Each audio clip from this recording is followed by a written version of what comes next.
Can you see now sharing? Can you resume back on slide show, ma'am? Can you see? There's a caption which has come up saying next to new share, pause share. So do I click on that? No. No, ma'am. That is to pause share. Yeah. No, do I click on it? It's on gray saying I can see pause share. Do I click on it? When no, I click you don't on it, want to pause share, right? You want to keep sharing. Okay. I got it. Yeah. So can you just put this on presentation? Yeah, let's leave it like this only, ma'am, because now Tasneem will let the children in. Tasneem will let the children in. It's 10:21. Yeah, also you all are live on YouTube right now. Okay. So I'm admitting everybody right now. How slow it is. How slow it's moving. It is not slow, ma'am. It is not slow. Don't worry. Okay. Do I keep my hotspot on also? As of now, if you turn on your hotspot, then your computer will read the hotspot and it'll disturb, ma'am. So let's keep that at an off. Okay, keep it. You know, just in case we're not able to hear you or something, you know, we'll give you a call and probably then you can get on hotspot. But I guess this is fine. Can you see? I just now turned. Is it moving? Yes. Can you see moving? Yeah? Yes. Okay. It's okay. Yeah, it's fine, ma'am. It's fine.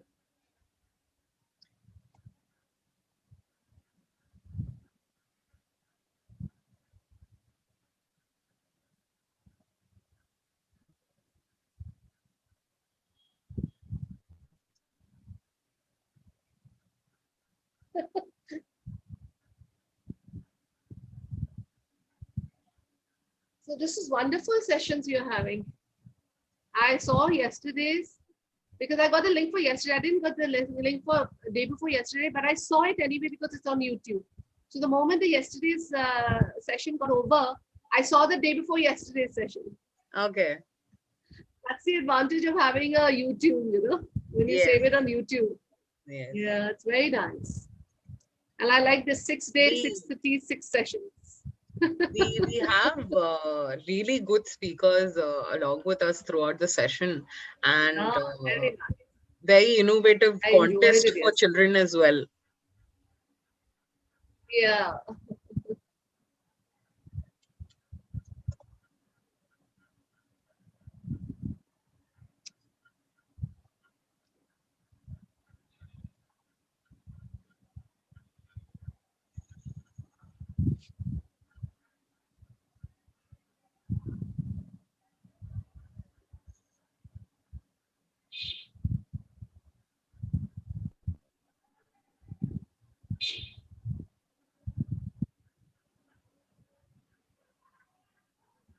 What is the number come to? Roundabout? So as of now, we have about 65 participants. Nita, ma'am, so sorry to interrupt you. As we are live on YouTube, can we, curtail these conversations, because then we have to edit the video. We already live? Yeah, we are live on YouTube and the link is posted on Facebook as well. So sorry, ma'am. Okay. Because I've started admitting students, so I have to go live on YouTube now. Okay. Okay. Thank you, ma'am, for understanding. Oh, that's okay. Good that you told me. It's required to know.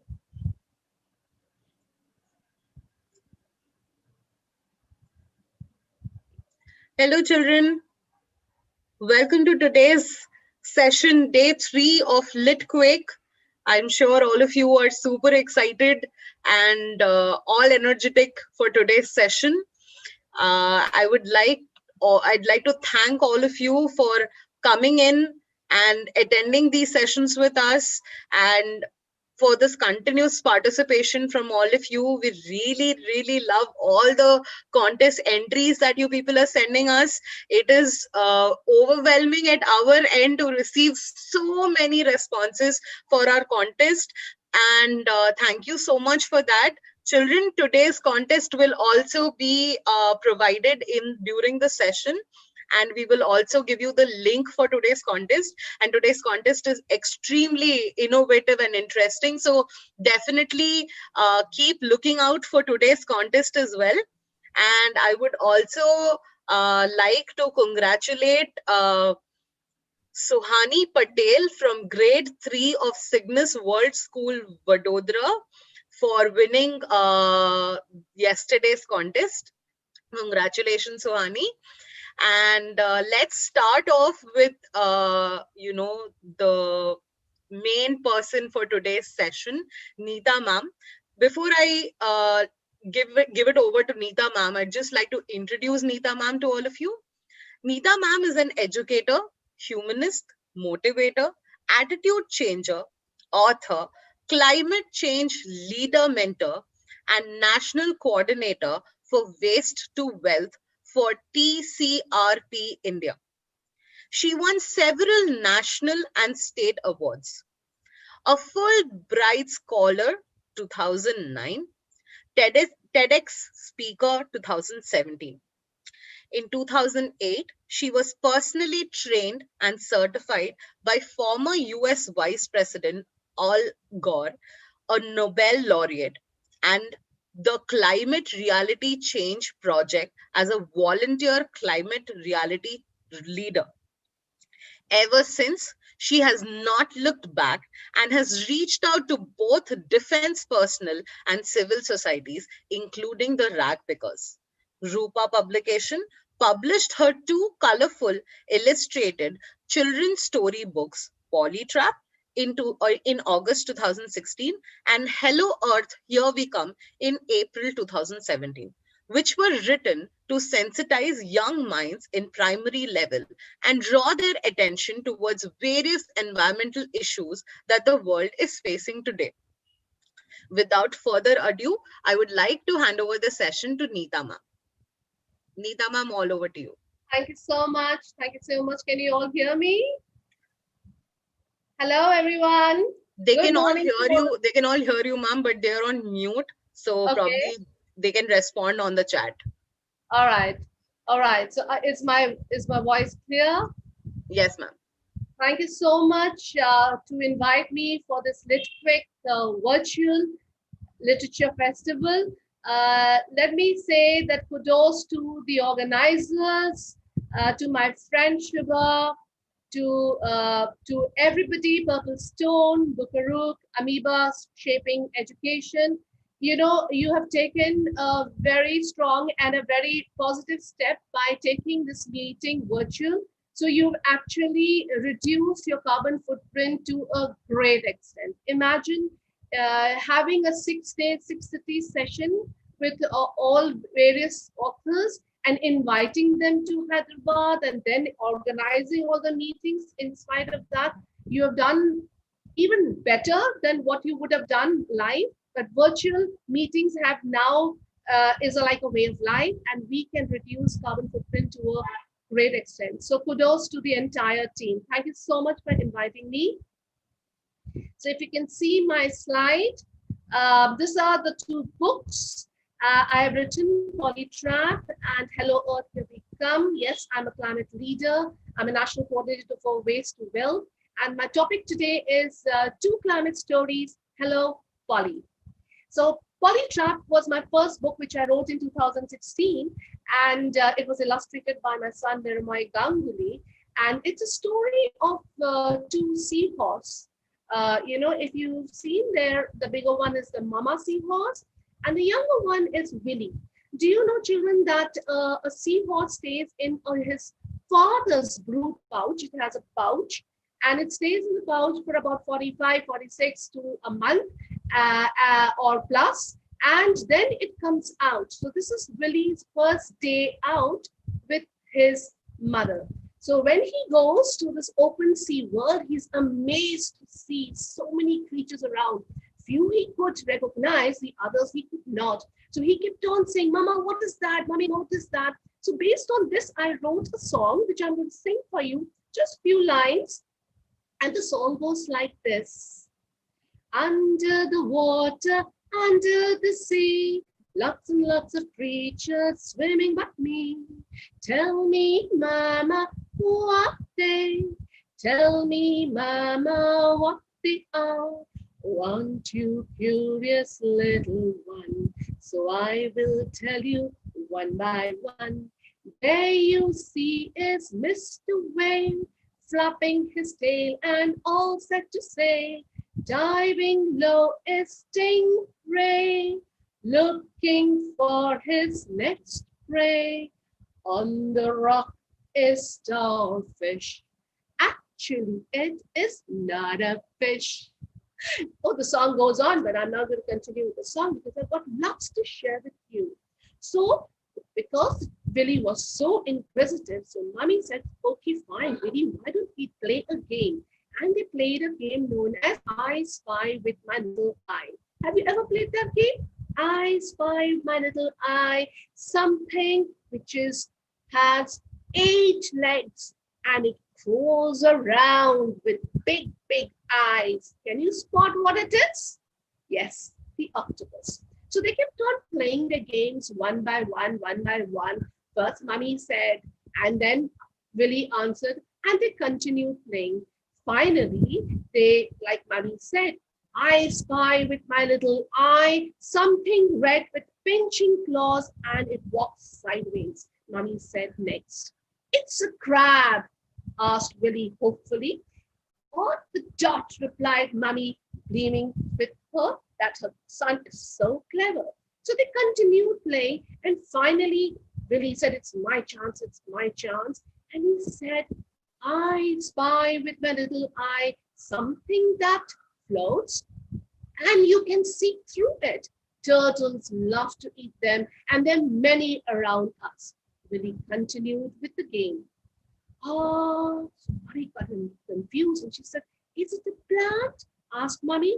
And he said, no, no, no, it's not. Oh, and then an animal. She guessed, but she really couldn't think of what is something which the turtles love, and it floats around.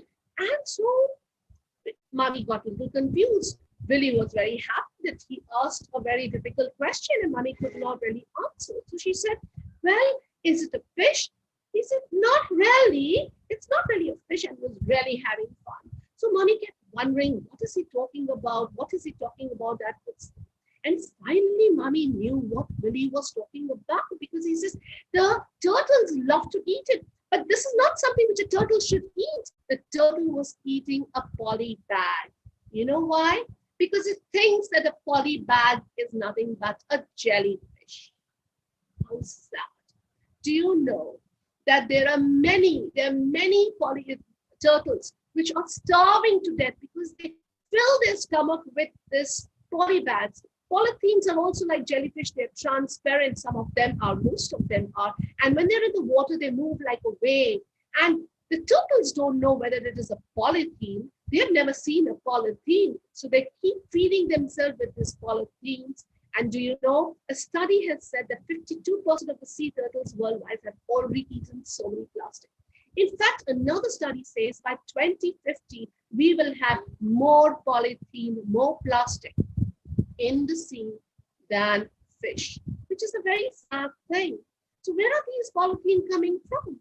They're coming from our homes. They're coming from our factories. They're coming from us. It is we humans who are dumping it into the oceans, most of them. Well, you may be keeping it in the dustbin and you think that it is going to some other place safer, but no, most of them land in the oceans. Do you know, every day around 8 million pieces of plastic make their way into the ocean? How sad is that? There is about 5.25 trillion, macro means large, and micro, tiny plastics which are found in the ocean. You move every square mile and you will get about 46,000 pieces of plastics all around, weighing up to 269,000 tons. That's a huge amount. Do you know there is a Pacific Rim? There is something known as a Great Pacific Garbage Patch. You know the Pacific Ocean? Out of all the oceans, that's the largest ocean. And it has the largest plastic patch floating over there. So there are something known as gyres, which actually make the plastic move around in a circular movement. And this patch, which is in the Pacific, very close to the United States, if you combine Germany, France, and Spain all together, it's much bigger than that. And it's not only the Pacific. Every ocean has these plastic garbage patch. And they're not only 5, there are multiple of them which are around. And every year, there are about 80,000 plastic dumps are being added to the oceans. This is huge. And because of this, there is death which is happening in the marine life. Many aquatic animals are dying. They're getting choked. They're getting hooked. They're getting covered. They're getting smothered by these plastics. And this is something which has become a huge problem for the marine life. It is we who are manufacturing it. We are dumping it irresponsibly, and it is killing life. Not only that, do you know, plastic is a petroleum product, and it takes hundreds of years to break it down. It does not break down easily. In fact, in the presence of moisture and sun, there is something known as photodegradation which happens, and it breaks the plastic into tiny and tiny and smaller and smaller and smaller pieces. And when this pieces keeps on getting breaking, it releases global greenhouse gases like methane, ethylene, etc.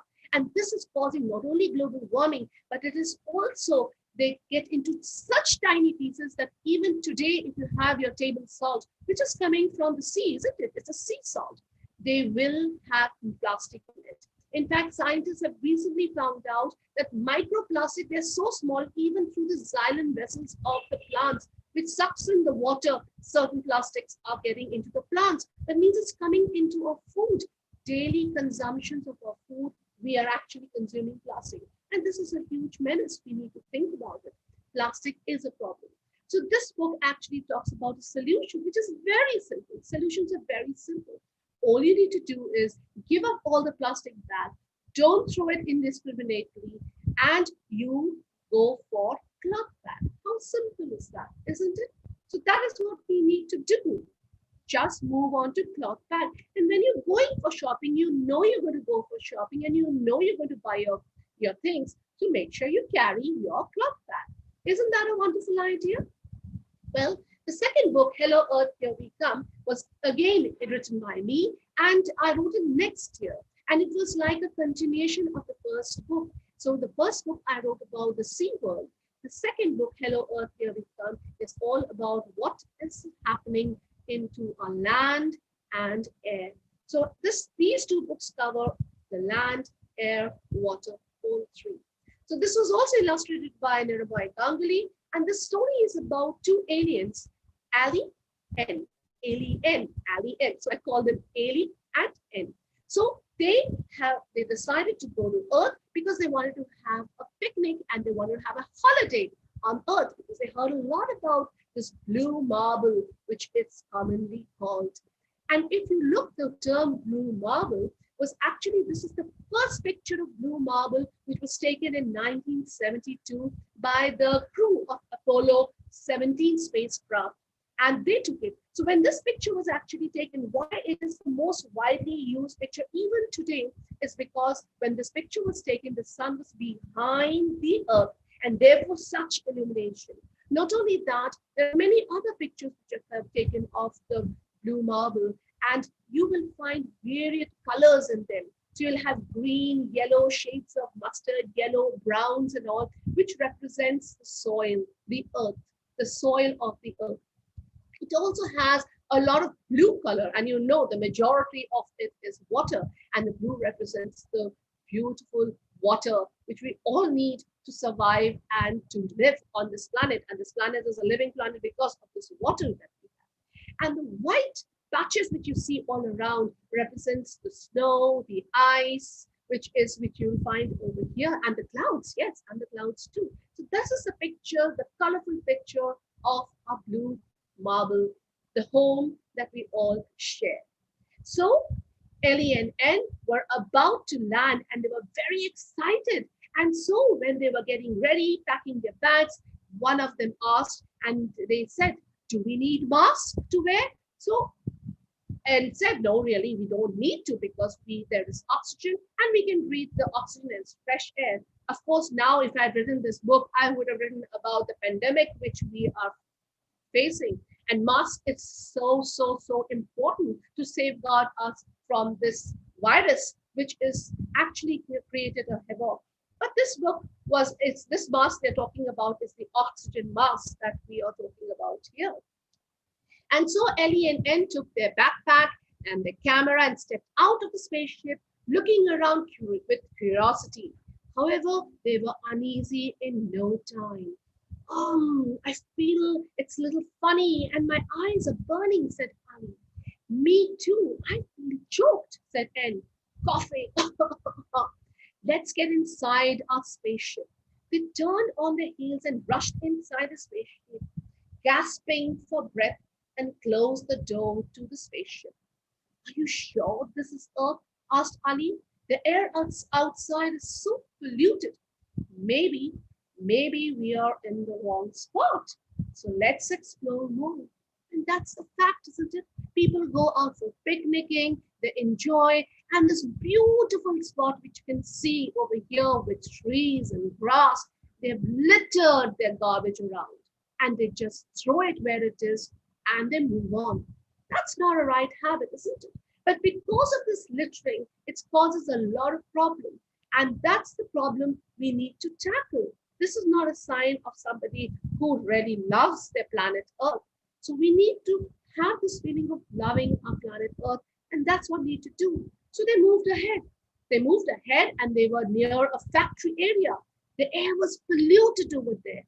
And then so they carried on even further and they went to the city. That's what is happening in Delhi, isn't it? Our capital. They're facing this huge problem of air pollution. So it is not only the COVID which is taking the toll on them, but air pollution is also causing a lot of death.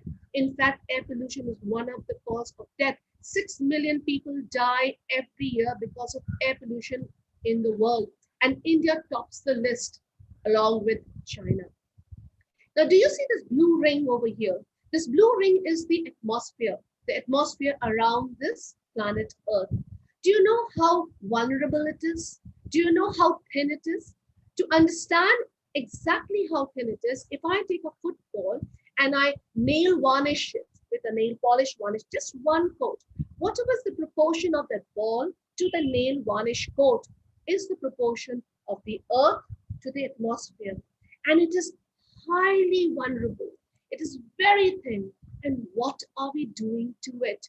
We're screwing it with 152 million tons of man-made global warming pollution into this thin shell of atmosphere every day, 24 hours. It's like treating it like an open sewer.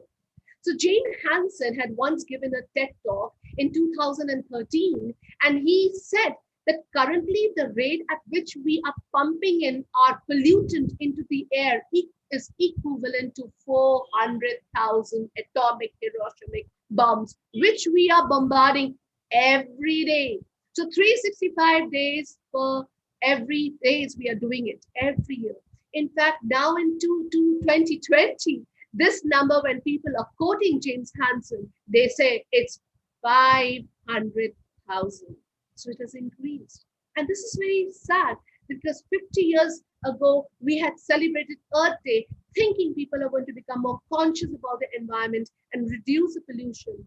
But 50 years henceforth, we are still talking about pollution, which is actually increasing. And that's really sad. So they went ahead and started exploring more. And as they went ahead, they saw a hilltop. They said, wow, this is a hilltop. It's a hill station. And I've heard and I've read that they are awesome. They are the coolest place on earth. And their climate over there is really beautiful. They have a wonderful weather, fresh air we can breathe over there. So they quickly took their spaceship and moved ahead and moved towards the hill station. And where did they land? On top of a landfill. Do you know, we have so many landfills everywhere. Each country has it. But if you talk about India itself, there are 59 constructed landfills and about 376 which are under planning. They're actually being used. They're actually overflowing. And this is a reality. Do you know about 62 million tons of garbage we are producing every year? Every year we are producing it. And out of this, only 43 million tons gets collected. So what happens to this collected one? Well, these what we collected, all we are not using. 28% gets treated, rest all gets dumped into these landfills. And the rest, what you see, the 19 million tons, which never got picked up, you step outside your house and on the streets you find them. This is the state which we are having in India. I'm talking about only India. So you need a land equivalent to about 1,240 hectares to take care of such garbage. And by 2030, this 62 million tons is going to become 165 million tons. That means every year we need a land like equivalent to Bangalore to take care of our garbage. So we need to really think about it. And how far is 2030? It's a matter of time that we're going to reach it. Have you ever seen birds hovering around on landfills? Why do you think they are there? Are they there for the plastics and other things? No, they're there for this food, which we keep dumping it along with the plastic and the glass and the metals. This is the typical basket which you see in front of you. It's a typical garbage. We put it into our waste bin. We have metals, we have plastic, we have aluminum foils, we have glass, we have even food, which we put it into a packet and we tie a knot and we throw it into the landfills. But when this food, biodegradable food, gets covered with plastic, gets covered with glass, gets covered with all sorts of metals that is non-biodegradable, they don't degrade aerobically, they degrade anaerobically, that means without oxygen.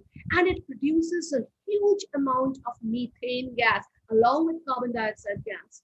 Do you know landfills produce more methane than carbon dioxide, but both together, they produce about 90 to 98% of the landfill gas is methane and carbon dioxide, which are both greenhouse gases. And this is a problem. What if we stop adding these biodegradable waste into our landfills? Let's from today onwards, we stop it. If we don't add this, then do you think that these landfills where there is going to be no food at all, do you think the birds are going to get attracted to it? Are they going to feed on these glass and the metals? They are not interested in it. They will only want food. So what happens? We can do this easily by segregating our waste at source. Make sure the biodegradables don't leave your homes and it is reused by composting them because they're compostables. And the rest of it, which are non-biodegradable, that can go into the landfills. Then you will have a landfill which is not stinking. Don't you think so? You will have a landfill which can be recycled easily. You will have a landfill which does not get soiled with biodegradable garbage. It doesn't. This is not garbage. This is not waste. This is resource. And we can turn our stinky landfills into resource bins if we stop that food getting mixed with the non-biodegradable. And it's impossible. So anyway, they went further because they were not happy. But they heard this sound, chop, chop, chop, chop, chop. And you know what it is? Yeah, this is a familiar sound, yes. Somewhere when they went, they found the whole jungle was cut down so that they can have a concrete jungle. They were building a new town city over there and they were advertising it. So actually they asked, how foolish are we? How foolish are we? Don't they know that trees breathe in dirty air and give out clean, fresh air? That's what N asked. He was very worried to see what he was seeing. Feeling low, Ali said, this trip was a total waste. We came all the way for nothing. Let's go back. So, do you know that every hour we are losing rainforests? 6,000 acres are disappearing at the rate of 1 hour. That means this session with me is for 1 hour. By the time this 1 hour gets over, for 4,000 football-sized forests would have disappeared. And this is a fact. This is not what I'm making it. This is a fact, and this is happening every hour. Every hour. Look at this picture. This was shared to me on my Facebook by somebody. How old it is, how tall it was, how many animals did it have and give them a habitat, how many animals depended on it. We also depended on it for oxygen, don't you? Do you know that a tree which is only 30 meters tall, this must have been about 300 meters tall. The tree which is only single tree, only one tree, gives you about 118 kg of oxygen per year. And it takes up, it sinks in, it's called the carbon sinks, 23 kg of carbon dioxide. It's like you drive a car for about 42,000 kilometers. Whatever carbon dioxide is produced, this one single tree can absorb it. And look at the way we are destroying our nature. And this is a common thing which is happening. You can, if you switch on the television, anyone who's talking about environment, this is a fact. And this is a picture taken last year, Amazon fire. And this year in 2020, it has already surpassed what it had done in 2019. And this was written by print in October 20. So this is a very recent news that we've already surpassed the fire. Do you know a fire can be a natural cause, and lightning is one of the natural cause. And of course, spontaneous fire also occurs because of heat, because of scanty rainfall and dry wind blowing. But do you know that more than 84% of the fires which are causing is because of, there's something coming, please. Request remote control to a screen decline. Okay, so 84% of them are burning. They're burning because of us. We are responsible for this loss of biodiversity. Last year, till June, over a year, Australia burned and it lost 3 billion of its animals. In only 7.7% of the total area, not the total, only 7.7, the Amazon has lost 2.3 millions of animals. And why are they burning the forest? Isn't the forest profitable to them? I guess not. So they feel that the timber they get from the rainforest is not as profitable. And they also say that the studies have said they feel that burning it is cheaper than cutting the timber. And what are they using it for? Most of them are using it for agricultural purposes. They're using to rear their livestock. And they also want to live in fancy so-called smart cities. So infrastructure development. Do you know that 91% of the Amazon, which is being burned down, it's gutted, is all going for animal rearing. And that is livestock, of cattle, of pigs, of poultry, etc.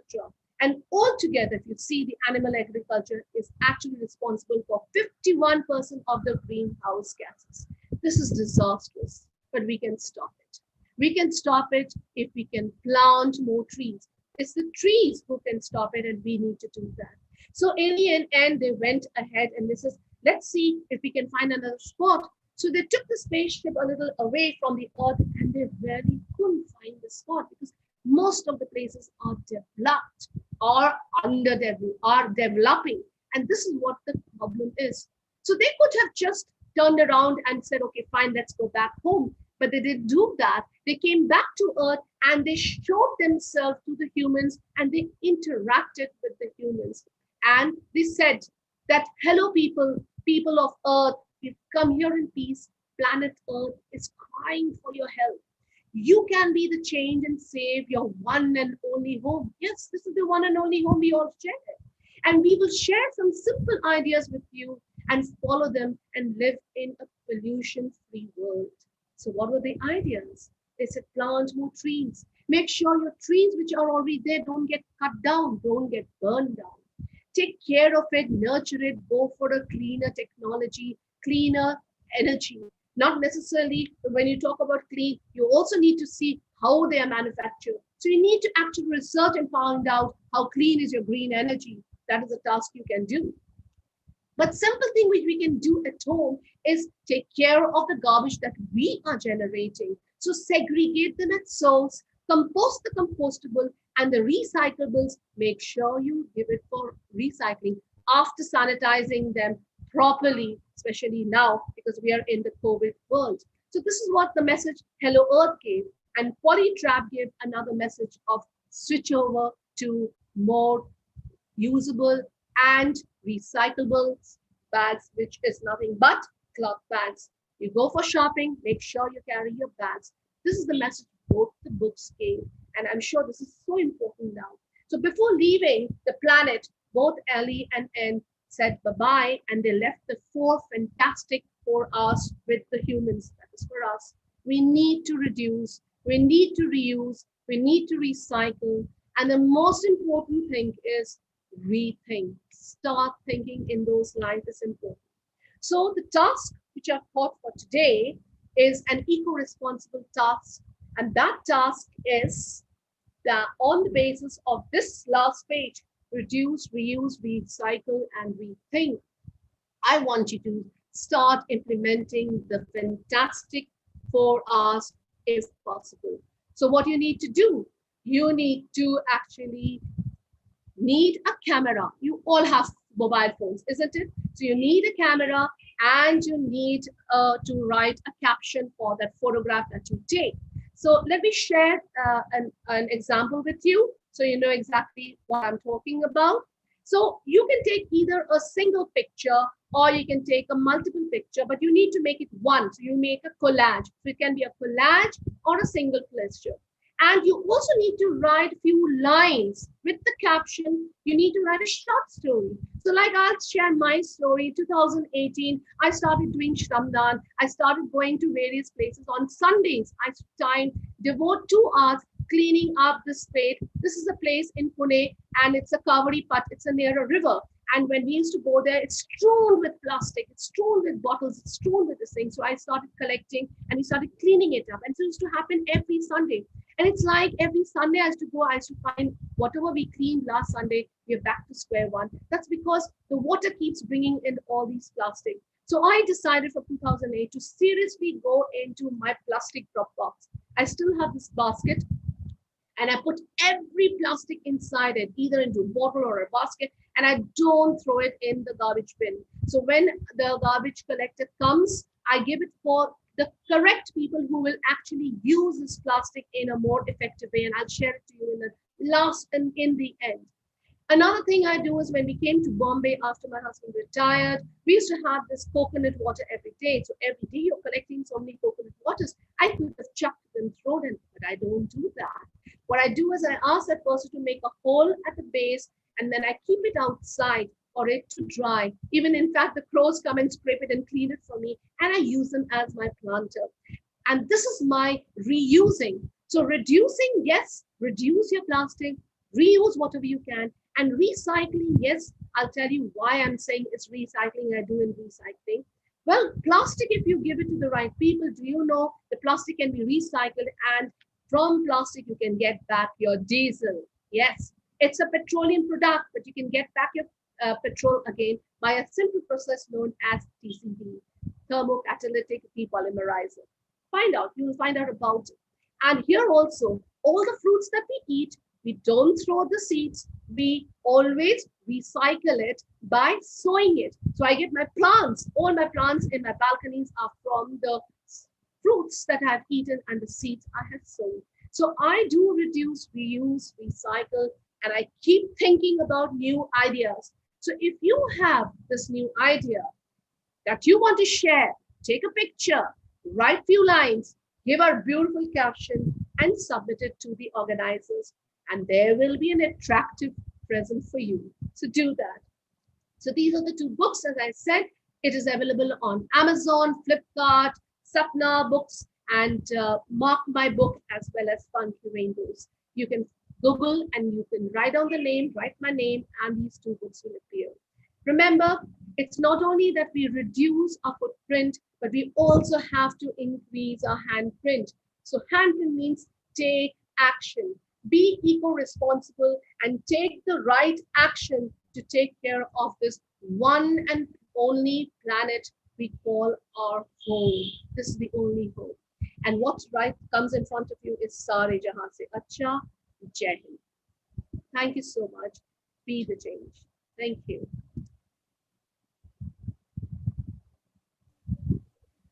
Thank you so much, ma'am. It was really a very enlightening session.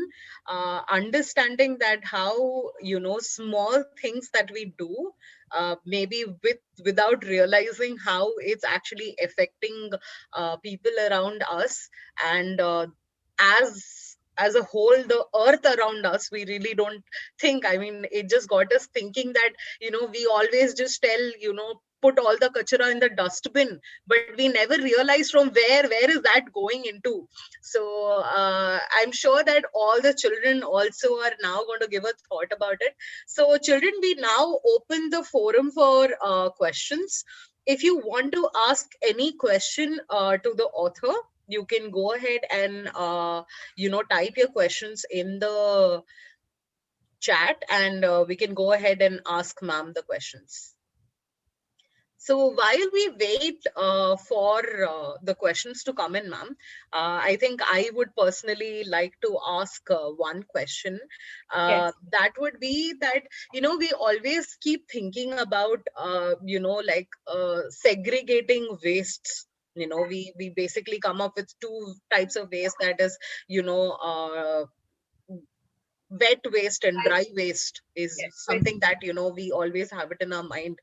And so how can we try to work around, because sometimes in the dry waste there are actually maybe batteries or plastic. So how can we try to minimize, or maybe how we said, reduce, reuse, recycle? How can we do that with dry waste, ma'am?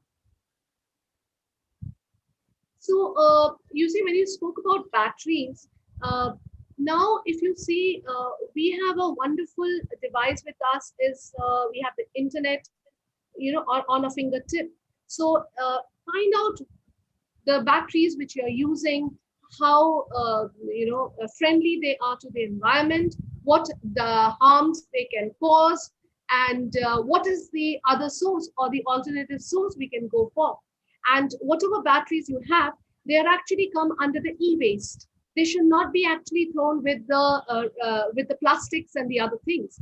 So every city, now you're in Hyderabad, you have an e-waste collector. So my advice to everybody is that Google and find out now. Even the kabadi walas have a mobile phone. Kabadi walas have also gone online.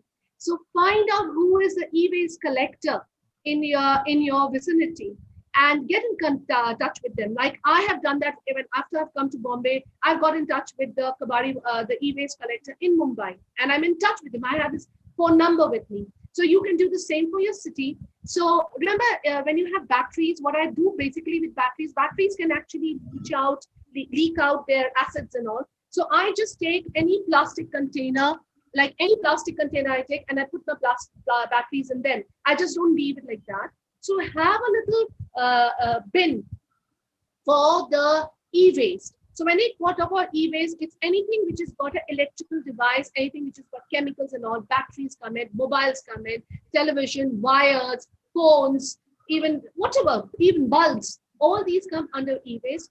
Have a little spot and you just keep it. It's a matter of 1 month, maybe you have to keep it. They're not going to stink. They're not going to cause any problem. They're just going to be there. And once you have collected a substantial amount, call your e-waste collector and he will come and collect it. So that is the best way to do it. Can I have the everyone? Can I see everyone? That will be better. So for me, yes, ma'am. Yeah, I prefer that. You can click on the gallery view, and that's how you can see it. Okay, See everyone. So we have another question by Yes. Jashanpreet Kaur saying ki, how can we make something out of plastic bottles? So how can we reuse plastic bottles is basically what she's trying to say. Ask, sorry. Again I say, just type in your internet, in your Google, how to reuse plastic bottles, and you will be surprised. So many, examples will come to you. So many examples. If you're interested in craft, you can look at, like, just write how to reuse old plastic bottles for craft. If you want it for a certain purpose, you do. So my plastic bottles, which I use, is basically I make something known as bioenzymes. So all the vegetable peels from my kitchen, I don't compost it. I make an enzyme, and there's a process for it where I use these bottles to make my enzymes. And these enzymes, after 90 days, it can be done in 1 month, or 90 days is the process for it. I use them to clean my house. I use them to clean my kitchen. I use them for my garden. It acts as a pesticide, insecticide, as a growth hormone. It's a wonder enzyme. So that's a different session we can do for that. And I use it for bioenzyme. But you are children. You must be doing so many crafts for your school, so many models you have to make for different subjects. So you just write it in the Google, and you'll find out various ways. If you're interested in making toys, you can do that. If you're interested in making something else, you can make it. Google will tell you. People with different interests will use it. But I do not I reuse each and everything in my house as far as possible. And the simplest thing you can do is just make a hole at the base of it, and you can use it as a planter. You can grow your own seeds from the fruits that you've eaten, make a little planter, and for your birthday, if you are calling 20 people, make sure you have 20 planters with 20 plants, and you give them as a return gift. 20 things you can start planting depending on when your birthday is. You can make your own planter, and if you want to make it even beautiful, you can paint it. You can get the colors, you can paint it, and you can make it as a planter and make your own handmade birthday return gifts. So this is the handprint I'm talking about. This is the handprint, because you have taken action to not only reuse the plastic, but you've also planted seeds and you're growing plants. So you're also make sure that the carbon dioxide sinks are also produced by growing plants. So this is the handprint you're talking about. So there are various ways you can think about it. Ask your grandmother, maybe she'll have a wonderful idea. So we are also having a lot of responses which say that children are actually using the plastic bottles to grow plants, and they're also making some artificial plants out of paper, and they're using that as craft. So it is really nice to see how we have started to go ahead and reuse plastic or anything around us. So ma'am, my next question would be that when we say reduce, reuse, recycle, and rethink, so I think all of us understand reuse, recycle, and rethink. But when we say reduce, there is one thing that comes to mind is, should I just stop using plastic altogether? But you see, plastic is so embedded in our life that how can I suddenly replace plastic? So when you say reduce, what do you mean, ma'am? So reduce means, supposing I go for groceries and I picked up bananas and I picked up apples and I picked up some dhania and picked up some onions. Are you going to pick up 5 different plastics for that? I can maybe put it all together in one. If you don't have a bag, you put it all in one. So you've reduced from 5, you made it 1. You put it into, yes, then you say it'll all get mixed. So what? You can again take it out and you can separate it. It's a question of attitude. But the best attitude is to go with your bag and don't take that one also. So you reduced it completely. You understand? So this is what every day, for every little thing, when you have to use a plastic, ask yourself this question: do I really need to do it? Is there an alternative? Can I do it in a different way? Remember, after all, that plastic will reach, where? The oceans. because it doesn't guarantee that you put it in your dustbin that it will not reach the oceans. It will not choke some animal. It will not cause death to some animal. It may. Know why we are talking about oceans? We are even putting a food into it. So you see, God has given us this thumb, isn't it? Humans only have this thumb. It's called the opposal thumb. We can oppose it. So when we put garbage into one plastic bag, first we take a dustbin, we put a plastic bag in it, and then we throw all the garbage in it. We put our gobi and we put our aloo and we put our piyaz, we put our nails. You know, I'm sorry to interrupt, ma'am, but you know, nowadays, like, because there are some societies where we don't really segregate the waste into dry waste and wet waste. So what happens is all, people where we throw away the peels of some vegetables or something, so that starts leaking out water. So two things here. One is the people who come to collect the garbage are not very comfortable to directly put it there, and they request us to come up, ki madam, please, put it in a plastic bag and give it to us, because we can't keep collecting it like this from everyone. And two is, there are a lot of us who want to keep our house clean, so we would probably put it in a plastic bag because it's easy to collect. So how is that replaced, ma'am? Like, what can we do now? So 16 years back, I was staying in a flat. I'm still staying in a flat over here in Mumbai. I had different, because in the army, we get posted, we move to different places. But I started from a flat and I used a dustbin where I made little holes in it. And I stopped throwing my kitchen waste and stopped giving it to the person who used to come and collect the garbage. So I kept it with me and I started composting. So it's possible. It's possible. You don't have to give him that, because what does it become? It becomes soil. Instead of going and buying soil for your potted plants, you can actually go for composting. And it's a very simple process. You just need a container. You just need to make sure that it has air in it. You have to just keep it in one corner of your balcony. It's a balcony. I'm not talking about it that you need to have a land for that. Just one corner of the balcony. Put a little tray below it so that if there's any liquid coming in, it collects in the tray. That liquid becomes a liquid manure. You can dilute it and give it to the plants. And you keep throwing your kitchen waste into it. Make sure that you don't throw anything which is oily. Make sure you don't throw anything sweet. Don't throw the non-veg, okay? So just throw your kitchen peels, that's all. And I guarantee you that it will not smell. It will only smell if you mix plastic with it. So that it's possible. If you, again, you can Google and find out how to do composting. In fact, after coming to Bombay, all the non-veg, bones and shells, eggshells and all, I feed it to the crows. They come and take it in zippy. They will make the compost faster than my composting. So it is possible. Again, it depends upon attitude. Again, it depends upon whether you want to reduce that waste or not. How much food you're cooking, how much you're wasting. Can I reduce it? These are the questions one needs to keep asking. Right? And I said, even if you don't, if you're throwing, there's some people, it is people, you and me, people come and collect the garbage. There are a lot of people don't come and collect the garbage. They go out and throw it.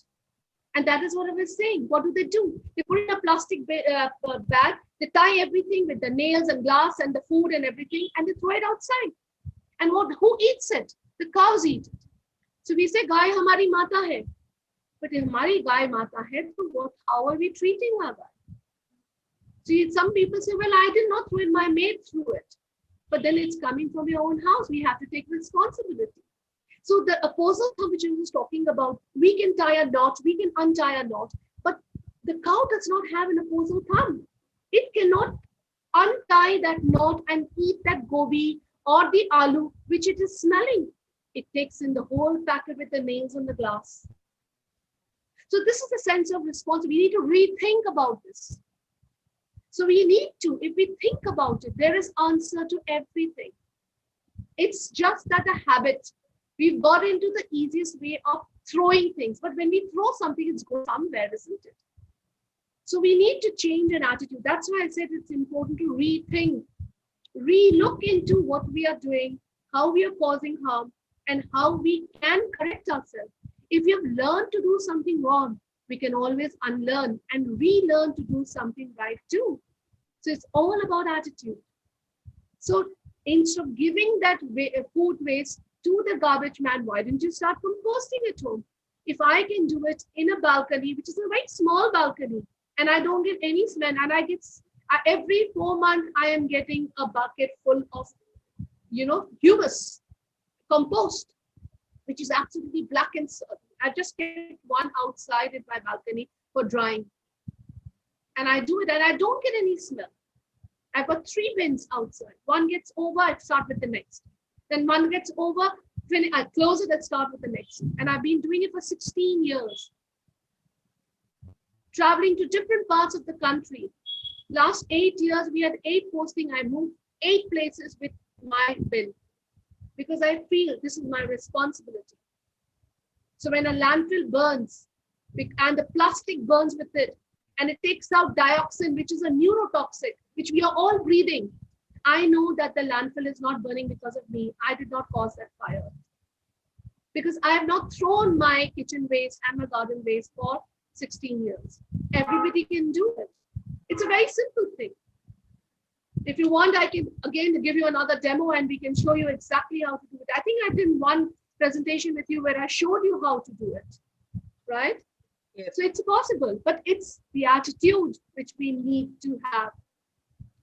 How responsible you want to be for the planet Earth. Yes. It's after all our Earth we are living. It's our air we are breathing. It's our water we are drinking. But that's the one which is getting polluted.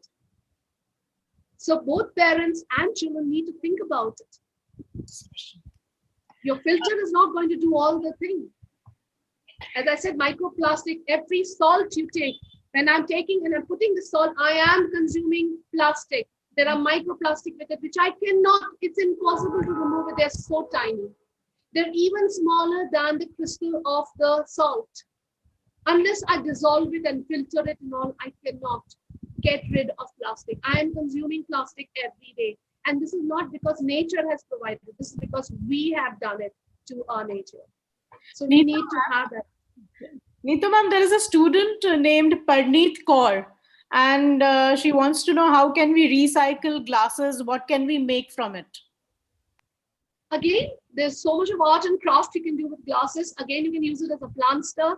But, recycle whatever you can for your art and craft, for your nature. There is a lot of people who do glass painting. You can do glass painting and they made lamps out of it. I remember once when I was teaching at Sanskriti school, I did a competition on waste. There was a child who took sauce bottles, those big, thick sauce bottles. So he actually made a tripod. So he took a board, he cut out 3 little holes, and he placed the bottle through that, and he kept it from top, and he made a tripod. And he beautifully painted that bottles. It became a tripod stand, and he used it in his house. So you can make furniture out of it. He made a furniture actually of these, So you can do so many things. But it is important that once you have whatever is left, you give it to the recyclers so that they recycle. Remember Kabadi Wala, when he takes Kabadi from you, he gives you money. Yes. He gives you money because he can sell it. There is money for him. So he's not going to throw it in the landfill. He will take it to the right recycler to be recycled. So give it to the recycler. That is the thing. वो पैसे ऐसे नहीं देता है. Ma'am, we have another very interesting question by Aniba Ashna. She asks, what drew your attention towards, what you're doing today, that you're conveying this message to everyone, to reduce plastic. So what initially drew your attention towards this topic? So I'll give full credit to my parents, the upbringing. I'll give full credit to them. When I was a kid, my birthday is in September, but New Year comes in December, right? So my father was in Delhi University, he was a professor in Delhi University, and by Diwali to December, we used to get plenty of greeting cards. At that time, there was a trend of greeting cards. Now we all have mobile messages, okay? So greeting cards used to come. So I'm a twin, I have an identical twin. So me and my twin were very excited to get those greeting cards, and we used to keep each and every greeting card. Why? Because we used to use the greeting card the paper which was there, sometimes they had a paper, or we used to redraw it. We used to reuse the paper, that greeting card, to send invites for a birthday party. Not only that, the bigger greeting cards, we used to fold it and staple it, put rubber bands and make a birthday caps. So we made sure that every greeting card which we received was reused in a most effective way. So we never bought new greeting cards, we reused the greeting cards for invites. So it started with that. And then when I, became a teacher and I joined the school at Sanskriti School, my principal at that time, Mrs. Gauri Ishwaran, she gave me a space, like you have a physics, chemistry, biology lab.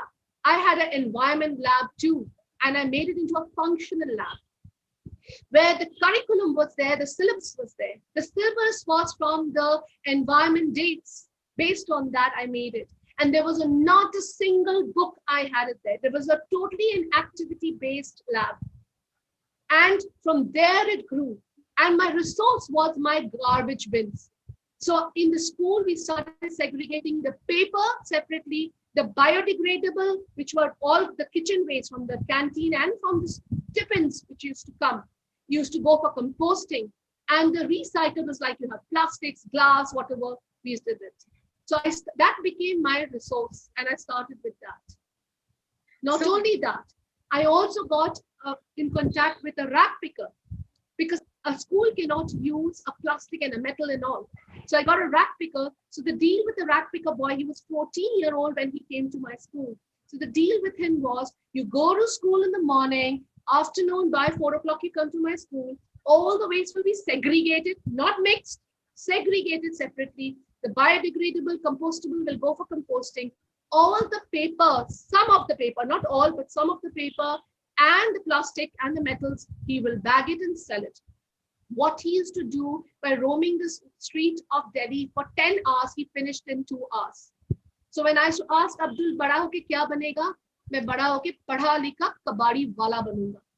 He became a driver. So think about it. Every institute, every organization can adopt one child like this. He will go to school, he become a kabadi wala, but yes, a padha likha. And the paper, with extra paper, we used to make something known as a univac machine we had. We used to lift paper. From paper, we used to make paper. They were not very strong, but they were good enough to use as chart paper. So everything we used to recycle in school, and we could reach the zero garbage target at school. So this is how it grew. With everything, I should ask myself, do I need to? Do I don't need to? Is there an alternative? I improved my knowledge with time. It didn't happen overnight. With a little drop, with every little drop, it counts, and that drop will big volumes, So that is what is important. But get that attitude. So start rethinking in those lines. That is important. Ma'am, we have another very interesting question by Gurjeet Singh. He says, ma'am, can you please give us some tips of saving the environment without growing plants? How can we save the environment without growing plants? Because whenever we talk about saving the environment, we always talk about plants and, reducing plastic, but growing a lot of plants. So how can we save environment? What is the name of the child? Gurjeet Singh. Is Gurjeet there? This question is from YouTube, ma'am. He's joined us live on YouTube. I will ask if Gurjeet is listening. Gurjeet, tell me, just name one thing. To live, to survive, we need oxygen, we need water, we need food. Okay, now you've spoken about plants. Tell me, if I stop growing plants and I cut all plants, tell me one thing that gives you oxygen. Name one non-green thing which gives you oxygen. There isn't. So with the plant, when it goes, you also go. Because you can't live without oxygen. Remember, it's the plant, it's a photosynthetic green chlorophyll plants. No matter how small they are, whether they are algae, to a huge tree where you saw the tree got cut. No matter how big, no matter how small, if it is photosynthetic and if it is green chlorophyll, yes, that's the only one which will give you oxygen. So if we stop growing plants, And whatever we have, we keep cutting and burning them, then with them, we will also go very soon. Ma'am, we're getting a lot of questions, but I think this I will take as the last question from Okay. Sehaj. Sehaj asks, ma'am, can aluminum foil be recycled? Yes, aluminum is, you can. But remember, aluminum foil is, you need a lot of aluminum foil to recycle. You can't just take a little piece and do it and all. But you can So start probably collecting. maybe, sometimes what our mothers do is, they wrap the roti in an aluminum foil and give it But to that's us. not safe. Aluminum foil, actually, when it comes in contact with heat, it leaches out its toxicity. It's not a good thing to wrap your garam roti in aluminum foil. It is not a good thing to wrap your food in your aluminum foil and then bake it. It leaches out toxicity. So you need to find out what we are doing is a wrong thing. Please go back to what our older generation did. That is a safer way of cooking. That this is not, even when you're using aluminum vessels for your cooking, as when you heat, it leaches out a toxicity. So it's not safe. But even when, but what I am doing is like you have medicine foils, they're all made out of aluminum foils. I collect it and I then give it to the recyclers. But you have to collect a lot. So as I said, keep it in one corner of your house. Even if you have like Tetra packs and all the thing, it's supposedly it's got curd or something in it. Rinse it, clean it, dry it, and then keep it for recycling. But don't keep it soiled, otherwise it starts stinking. Simple thing. It's a question of an habit and attitude. And this answer is the simplest. We don't have to think about it. So yes, it is recyclable, but you need to think. Why are you using that? It's safer to have a nice muslin cloth and wrap your roti, and it's going to keep it warm and soft also, and it's not going to be toxic for your children. So don't use, plastic. Again, plastic leaches when you put it with hot. So we have to do away with these so-called modern cultures, the Western culture we are following blindly without even finding out. But you Google and find out, you get the answer.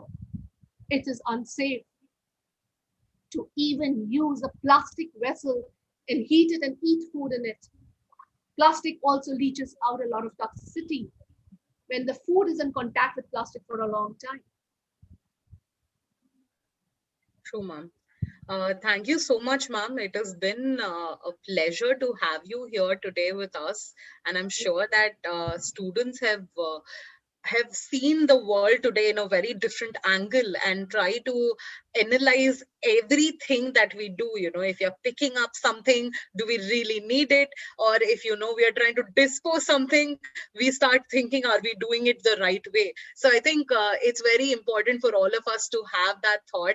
And thank you so much for having that putting that small message in our head that we will be mindful about everything that's going in and around us, because there's just one earth, and that is our earth. You don't have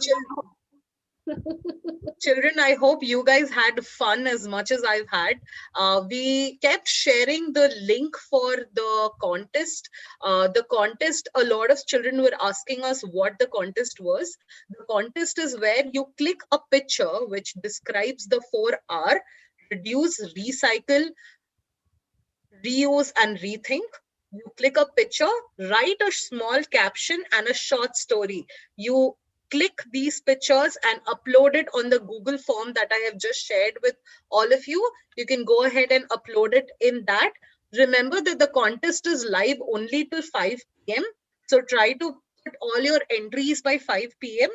and the winner will be announced tomorrow, and the winner will get a book by Nita Ganguly. So all of you, please stay tuned, because at 11:30 we have another amazing session that's coming up. So before we move to our next session, thank you so much, Nita ma'am. It's been a pleasure to have you here. I'm sure all the children will also agree. Can we all have a virtual clap for Nita ma'am? Can we all have a virtual clap? Can you all turn on your cameras and have a virtual clap for Nita ma'am? Thank you so much, Nita ma'am. Thank you so much. I just want to say one word thing. that even if you are not reducing, recycling, if you're not even doing that, you can start it today. So you maybe take a picture that you started today, and your story can be, I started today. And this is the picture I've taken to reduce, reuse, recycle. And this is my rethinking is, and you give your caption and all. So if even if you're not doing, you can start it today. But when you start it today, don't give it up. Don't give it up. Thank you so much. Thank you so much for having me. And I thoroughly enjoyed it. As usual, I always enjoy whenever I come and to Shubha's, meets. Thank you so much. And thank you to the entire team for such a wonderful effort you put in. Keep up the good work and stay safe. Thank you so much, Thank you so Nita. much, It was a pleasure hearing you and understanding your take on environment. And we hope to see you very soon on our forthcoming sessions. Thank you. Thank you. Bye. Students, I request you that if you have opted for Coding Chronicles, then stay on. If not, you can leave the session so that other students can join in. Okay, Nita ma'am, bye-bye. And you have a good day today. Mr. Mohan, you can put your video on and unmute yourself and introduce yourself. Yes. So students, we have Mr. Mohan already, his video on, and he will be facilitating today's Creyal session on Coding Chronicles. Right? Yeah. So we'll just give a minute, or do you want me to start your session? We can start. Yeah. So I'll just go ahead and introduce Mr. Mohan. Pallavi, would you like to do that? Yeah. Okay. So over to you, Pallavi.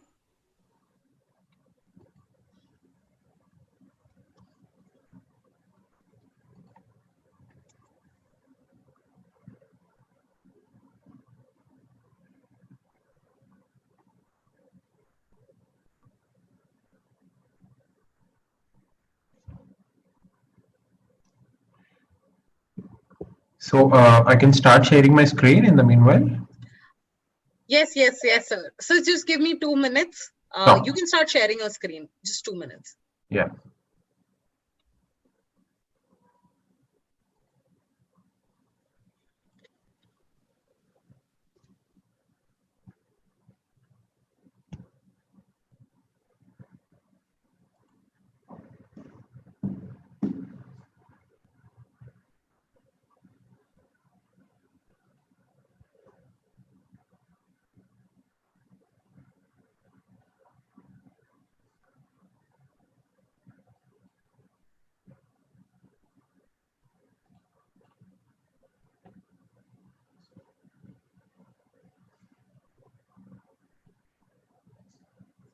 Sir, can you please disable the participant annotations? Yeah, I've just done that. Yeah. So how to in arrange the this? annotations, in the annotations only there is clear annotations, sir. Clear all drawings.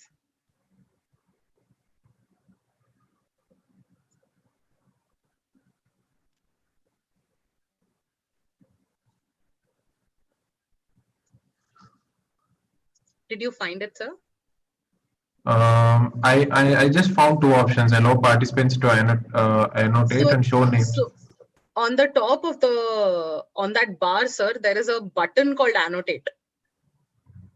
If you click on that, one small bar appears.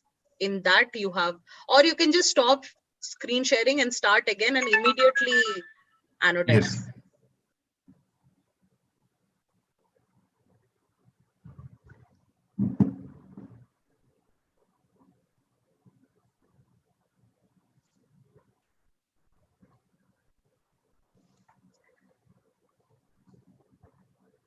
So while sir is going to go about with sharing his screen, children, I thank you all for joining in this amazing session called Coding Chronicles. And today we will look into how we can, go ahead, tell a story digitally. Okay, because you see, because of the sudden pandemic that came in, the whole world went virtual. Yes. So today, why don't we all see how can we really put in a lot of life into a story by coding it and bringing it alive. And today our session will be taken by Mr. Mohan Sai. So let me give a quick introduction about Sir, and then I'll probably hand it over to Sir. So Mr. Mohan Sai is an educator and a STEM enthusiast with over 6 years of experience working closely with international experts, policy maker, school leader, educators, and students across the globe. He is graduated in electrical and electronic engineering from Shastra University and was a student leader at the 4th Student Parliament held by MIT School of Government, Pune. He is currently the senior product developer at Creyal Learning, developing hands-on STEM curriculum for K-12 students, incorporating project-based learning, design thinking, and 21st century skill development. He earlier held positions as implementation lead and project manager at Creyal Learning, leading the implementation of Creyal experiential learning program across the country. He is also the delegate speaker at UNESCO NGIEMP Transforming Education Conference for Humanity in 2017 as well as 2018. Thank you so much, sir, for being with us today here. And I'm sure that all of us are very excited for your session. Over to you, Mohan, sir. Thank you so much, ma'am. Hello, everyone. Hope you're all doing great. A very good morning. And also a big high-fi, a virtual high-fi to all my student friends. Like ma'am said, in today's session, we'll learn how to tell a story using animation as a tool and using animation along with coding the animation. And we will learn, we'll be introduced to a tool called Tinker, where we'll be animating the whole story which we would like to say. Okay, so before getting into our session on Tinker, so we'll just go through a small introduction to what we need in 21st century and why storytelling and animation is important. For those who have already joined in the previous session, so kindly bear with me for 4 minutes. I'll be sharing the presentation. Yeah. So after that, we'll be starting with a new project. Yeah. So this is 21st century, right? So what are the skills which we need for 21st century? So we need thinking skills, digital skills, and life skills. So these are the skills which we need to thrive in 21st century, amongst which the creative thinking, communication, and coding skills are becoming the prime skills which we need to thrive in this 21st century. So creative thinking is when you think out of the box, when you start thinking creatively and getting solutions to your problems in a creative way. And also the communication is the way you communicate, the way you express your creativity, and the way you reach out to the people, and the way you communicate your story of the product to your customers, right? So then the coding skills are the digital literacy skills which you require in this 21st century, because the world is running a lot on the coding skills. Yes. So, what is the role of storytelling in 21st century? What is the role of storytelling and the literacy skills? So, let's suppose in whatever profession you are, be it you be an author, doctor, engineer, like astronaut, scientist, whatever, or an entrepreneur. So, for every profession, you need to be communicating to your customers. So to communicate to your the customers or the fellow human beings, because after all we all work with human beings. So first you need to share a critical problem which you have solved. For that you need to obtain the storytelling and the literacy thinking skills, and you need to inspire through your story. You need to explain your business in such a way that it's inspiring to get hands on your product, like how Apple and Tesla does, like how they inspire you to how they inspire the customers with their amazing story. So that's one key skill which you need in this 21st century. And also it's very important to tell a story to show that how you're different from others. So how do you communicate so that you tell that how your product is different from others, and also you should celebrate a customer story. So whenever you want to celebrate a customer story, you should also require the storytelling and the literacy skills. So now we'll just watch a small video on how animation as a tool has evolved in telling a very simple story in a very powerful way. Let's watch a small animated video for 4 minutes. So just let me know if the audio is not audible to you. Please let me know.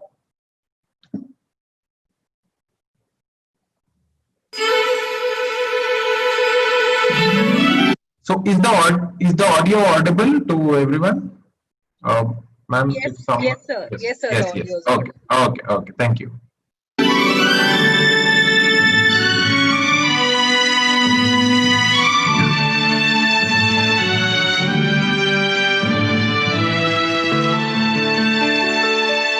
It was a warm spring morning down at the Main Street schoolyard.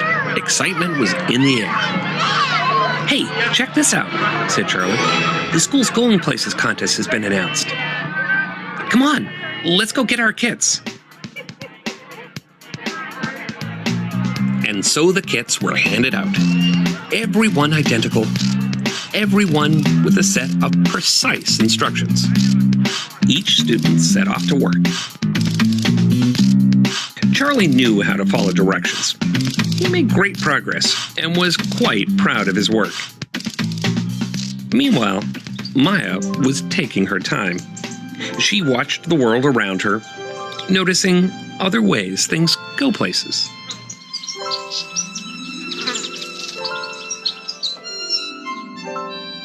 The next morning, Charlie was finished and carefully inspected his work. But a noise interrupted his thoughts. Wow, said Charlie. What is that? You didn't follow the directions, did you? I started to, said Maya, but I wanted to try something different. Maya, what does that have to do with a go-kart? Asked Charlie. Who said it has to be a go-kart? Suddenly, my project doesn't look very exciting. Oh, but you're a great builder, said Maya. Hey, maybe we should work together. And so they did. First, they compared notes. Charlie was good at details. Maya, good at dreaming up ideas. Each had a different approach to getting things done. Then they got to work.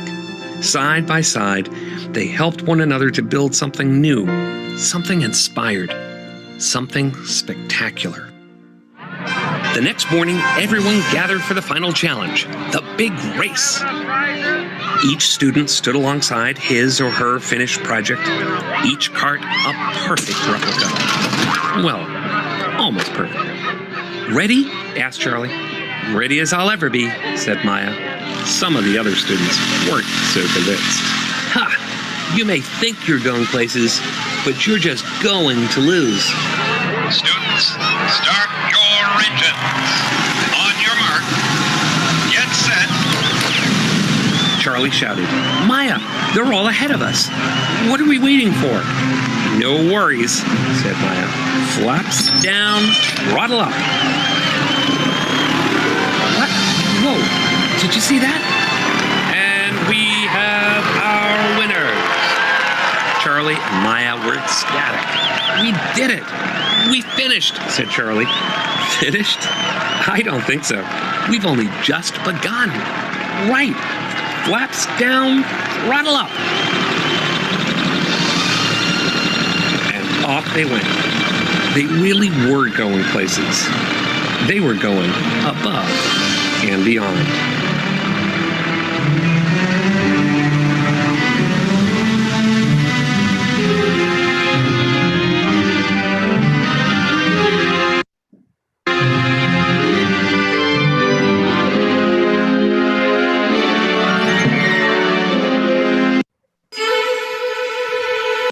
So hope you all enjoyed watching the video, and I'm sure there are many Mayas and Charlies amongst us.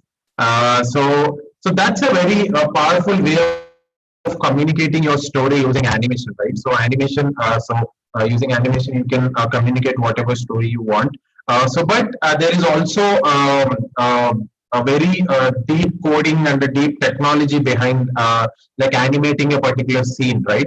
So now I'll take you through a demo of how to code a very small animation of a ball bouncing. Like just to make a bouncing ball, there is a lot of code which goes behind the animation, which you will all be very fascinated to see how much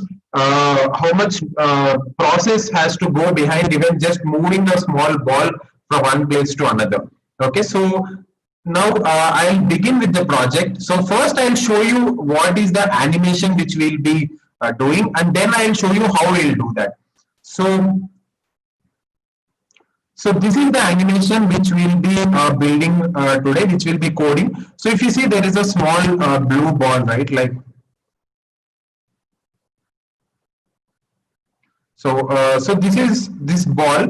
So now it's bouncing all around the stage, right? So this is the animation which we'll be building today. So we'll be coding on how to make this ball bounce and how to move and how these colors are appearing. So this is the animation which we'll be seeing, like how to do this. Yeah. So now if you see clearly in this stage, so just to start with the basics, any animation will have an actor and a stage. So if you see, the ball here is the actor. So actor plays a key role in the animation, because like in a movie you have actors, right? Even in the animation, any animated video, you have an actor where the actor will be acting on the stage. So the stage is nothing but the background in the scene. So the background which you have here, it's a plain white background, right? So that's the stage. On the stage, the actor is moving around. So these are the two important components of any animation. So I'll start showing you the steps on how to start your animation. So to begin with, the first step which you should do for the animation is to start with your software. So the tool which we'll be using in our animation is called Tinker. Okay, so Tinker is a tool which we'll be using. So to begin with Tinker, so just type www.tinker.com in your browser. So the moment you type that, so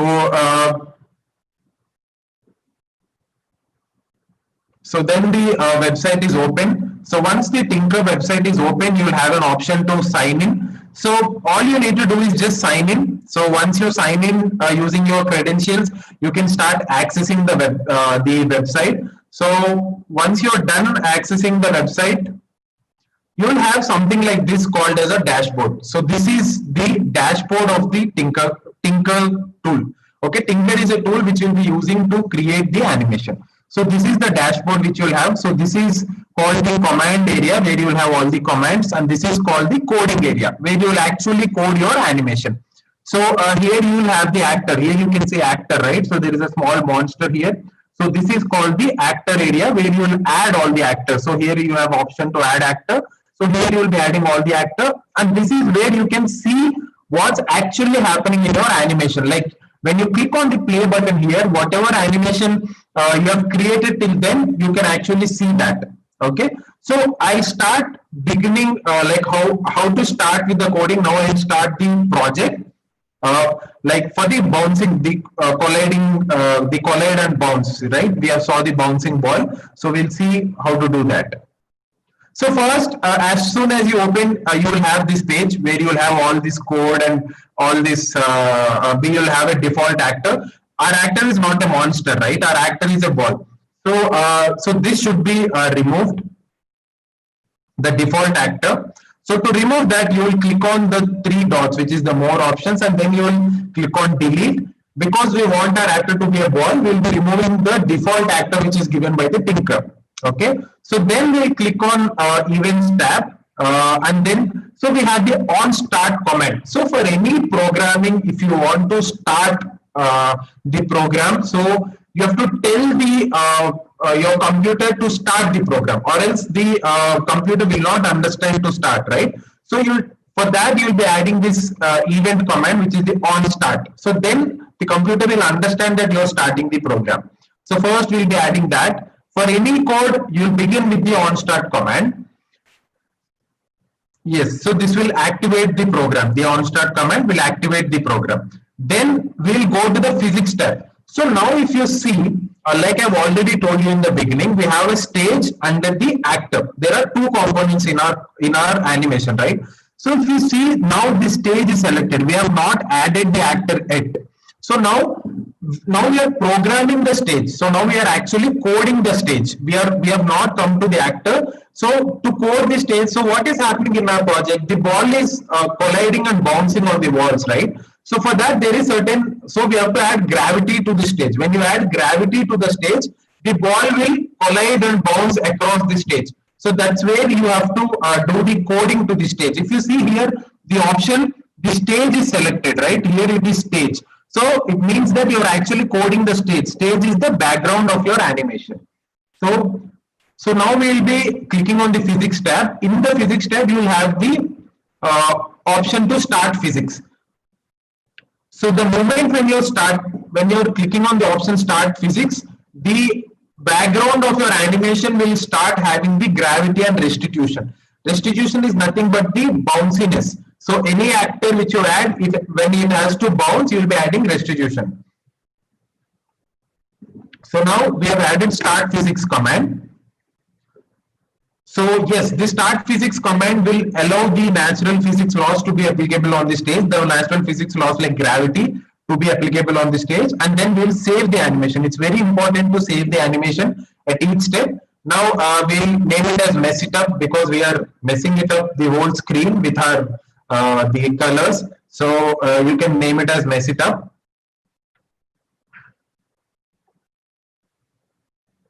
Now we'll continue to code the stage. Like I've already told you, we are coding the stage. So now we'll use the pen tool. You have seen that the ball, whenever it's moving, there is a color which is appearing on the screen, right? So for the color to appear, the ball should act like a pen. Like how your pen, when you put it on a paper, it makes some designs, right? Same way, when you want the ball to act like a pen, we'll be using the option from the pen tab. Excuse me.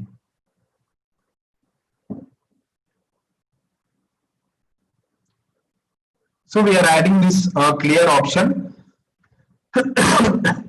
So first I'll show you how, so whenever the ball moves, there is certain color which is forming. First I'll show you how to bounce the ball without adding the color. So to remove the color when the ball is moving, we'll add the clear option. But after this I'll show you how to add the color.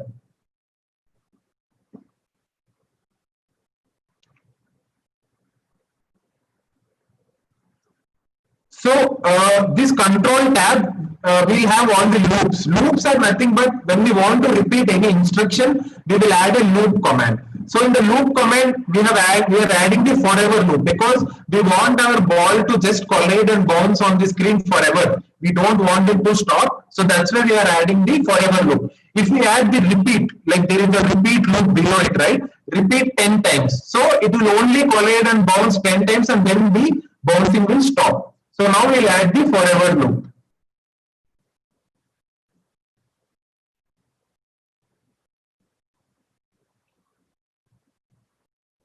So the forever command repeats the script. So it will repeat. So whatever you add inside the forever loop, it keeps on repeating. Okay. So now wait. The wait command will just make your actor to wait for a while, whatever time you enter. So just that time it will be waiting. So that's the command which we are adding here. So that will be inserting it into the forever loop.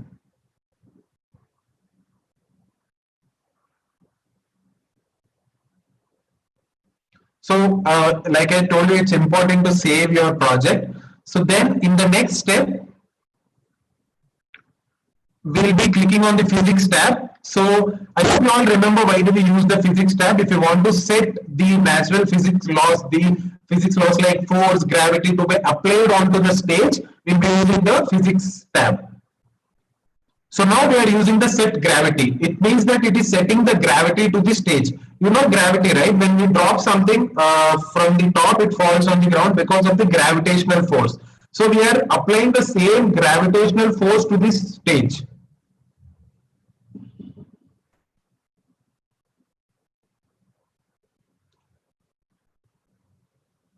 So whenever we are adding set gravity, it sets the horizontal and vertical forces of gravity on the stage.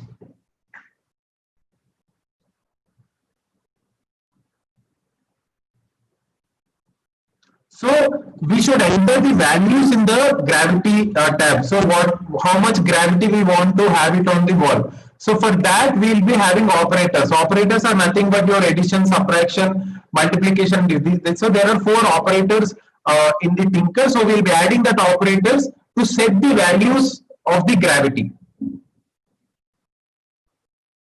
So we are telling them. So we are telling the code to pick random from 1 to 10. So the gravitational pull, so we want the ball to collide and bounce randomly. So that's the reason we are picking it randomly from 1 to 10.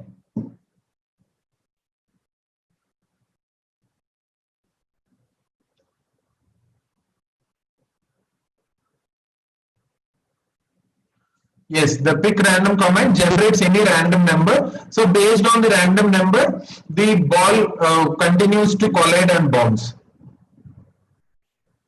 So now we are changing the coordinates to, so we are changing the values from -10 to 10. So we are increasing the value of the gravity to have the maximum bounciness. The more the value you have, the more the bar which you have between this, the more gravity it will have.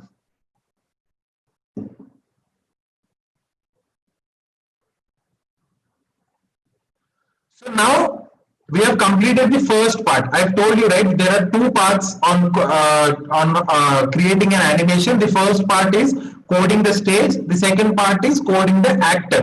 Now coding the stage part is kind of completed. So now we'll start adding an actor. So now we'll add an actor and then code the actor on how to behave. So like I've already shown the project, right? In our project, our actor is the ball, the colliding ball, right? So now we'll see how to add an actor. To add an actor, click the option on add actor, and then you'll have the media library. Then click on media library. When you click on media library, there are many different actors which are available for you. But for us in this project, we need a ball, the colliding and the bouncing ball. So then just click on science fiction, then you can search for the blue ball. So here if you see, there is the blue ball, right? So this is the ball which I've shown you while starting the animation. So this ball will be picking it up as an actor which will act on the stage. So if you see, now we have picked up the ball, but if you see in the preview, the ball is actually very big, right, when compared to the stage. Now it's important for us to set the coordinates, like we want this ball to bounce from the bottom. So then we'll drag the ball to the bottom and then reduce the size. I'll show you how to do that. So we have an arrow mark here. When we click on that, the actor properties will appear. So here when you change the coordinates, the x-axis and the y-axis, so when you change the coordinates, the ball will be moved to the desirable place. And now we are reducing the size. The size of the ball is reduced to 20. So we don't want a very big ball. We just want a small blue ball to collide and bounce. So we are reducing the size. So you can click on maximize to see. Now you can see how your ball is there on the screen. It's fine, right? So now I'll check how my animation is running, the preview. So to check it, I'll click on the play button to run the animation. So when I click on the play button, if you see, the ball is crashing around the screen. It's not actually bouncing. It's just going to the walls and it's crashing. But we want the ball to bounce from the scene. So we'll now see how to make it bounce. We have to code the actor in such a way that it's bouncing. It shouldn't crash on the screen. So now we will minimize the screen. Now we'll start coding the ball. We'll make changes to the actor. First, I'll drag the actor to the bottom, and then in the next step, so now we'll be coding the blue ball, okay, our actor. So like I've told you, every code, every program begins with the onStart command. So now I've dragged and dropped the onStart command onto the screen. And then we want the ball to bounce, right? So for the having the bouncing or the restitution effect, which I've told you, so for that you need to go to the physics tab. So and then set restitution. Restitution is nothing but setting the bouncy effect. When we saw in the previous command, the ball is not actually bouncing; it's just crashing onto the screen. To have the bouncy effect, we'll be setting restitution to the actor. So setting restitution will actually set the bounciness of the ball. Now I'll change the restitution to 1, which is the maximum. So restitution is the bounciness of the actor.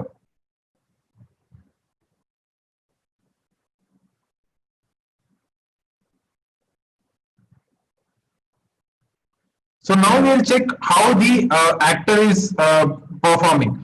Whether it is, so in the last animation when we checked it, it's actually crashing on the screen, right? Now we'll see if it's bouncing or not. See, if you see, the actor is actually bouncing. It's not just crashing on the screen, right? Yes. So it's completely bouncing. Now we'll again go back and then follow the next step.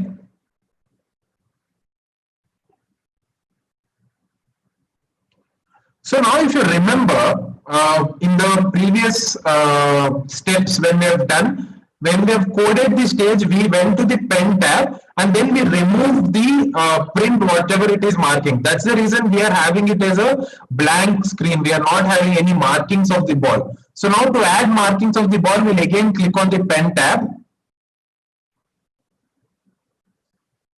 And then set pen color. So the pen will be our ball. The ball which is there, which is the actor, will be the pen. So we'll be setting a color to the pen.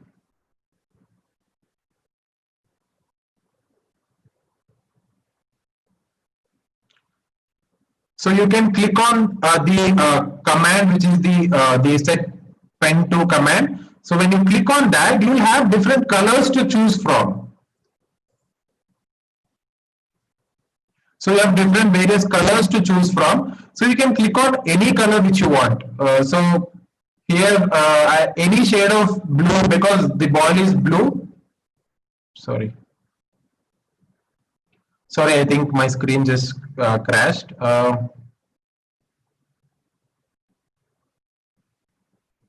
Yeah. So you can select any color. So you can select any color.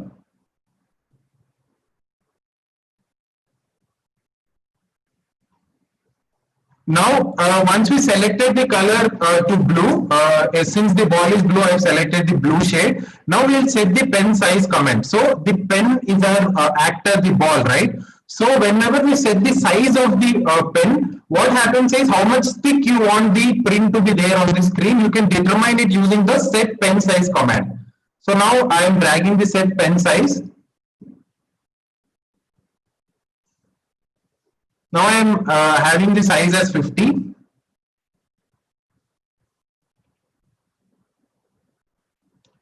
So this helps us in drawing to a certain thickness. So whatever thickness we want, we can draw it.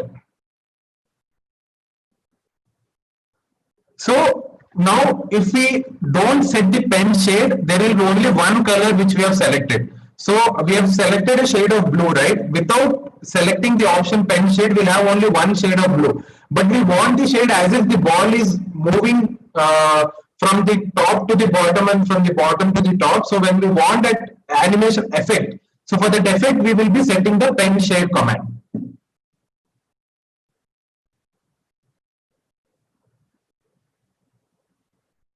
So using this command, you can set different shades of blue. So whatever shades you have in blue, so that shades it will be setting. So I have selected 50 shades of blue. So whenever the ball bounces across the screen, it will have all the shades of blue.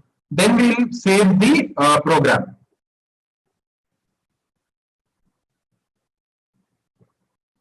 So then we'll go to the loops part. So now, like I've said, like when we are coding the stage, I've told you, right, we have loops. So whenever we add a forever loop, the process will happen forever. So every time it will happen without a break. So now we'll find forever loop and add it to the command. And then click on the pen tab and yes, find the pen down option. So without adding the pen down option, what happens is the actor, which is the blue ball, will not be imprinting its color on the stage. Like whenever you're writing also, you need to put your pen down on the paper, right? But the computer doesn't know that I have to put my pen down on the paper. So you have to even tell that also, that put your pen down, which means that put the actor down onto the stage. So that's the command which we'll be telling to the program. So for that, we'll be adding the pen down command inside the forever loop. So every time the ball moves, the pen is down and the color is appeared. So now we'll begin to draw. So to draw that, we'll be clicking on the play button. So now if you see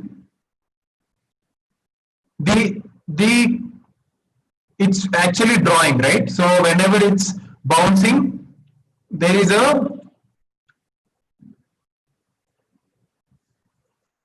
So whenever it's bouncing, it's actually coloring the whole screen, right?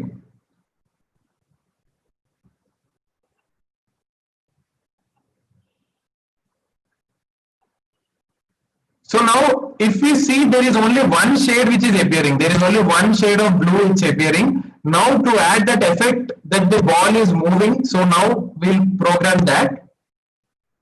So change the pen shade. So we have added only one pen shade. So to change the pen shade, the color which is appearing, then we'll be adding this change the pen shade command. And then we'll, so this, when we are adding this, you have different colors, different shades of blue. And then we'll add a white command just to make sure that it's just there for a particular time.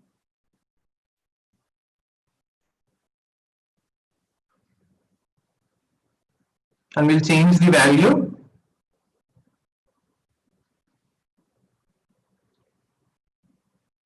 So now we'll see the final output. So the one which I have shown you, whether we are getting that output or not. We'll maximize the screen, the preview screen. So now when we click on the play button, so if you see, there are different shades of blue appearing, right? So that's how you can also see that your ball is bouncing across the screen, and then you also have different shades of blue. So your actor is acting like a pen, which is shading the whole screen. So with this, you can also draw the pictures you like by improving the code, by changing some changes in the code. You can also use this like a pen. So if you see, the shade is also uniform across the screen. So this is a very simple animation on just moving a ball with the imprint. Okay, so this is a very simple animation which we have learned. Hope you all liked this session. So this is how you can create very simple animations using the Tinker tool. So the coding is extremely simple. You have blocks and the commands in your code areas. All you need to do is just pick up the right commands and add it there. So whenever you do that, you can create any sort of animation. So this is just a very simple animation. So you can create any sort of animation. So before I end, I'll just show you a small sample videos on what animations the students from the Meerkats have created. So So this is one sample. So they've created a small Corona shoot game. So this is one sample from one of the students.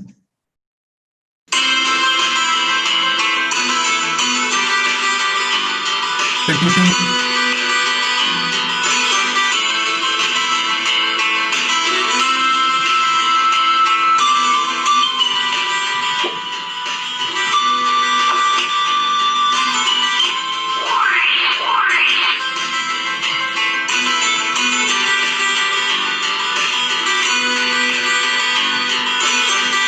so whenever you collect the mask and the sanitizer, the player will be safe.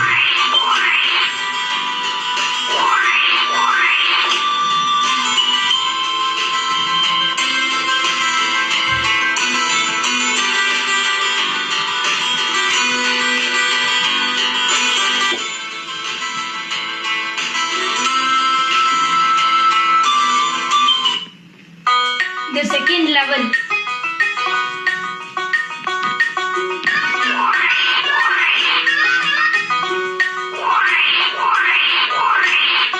So this is like a Super Mario game.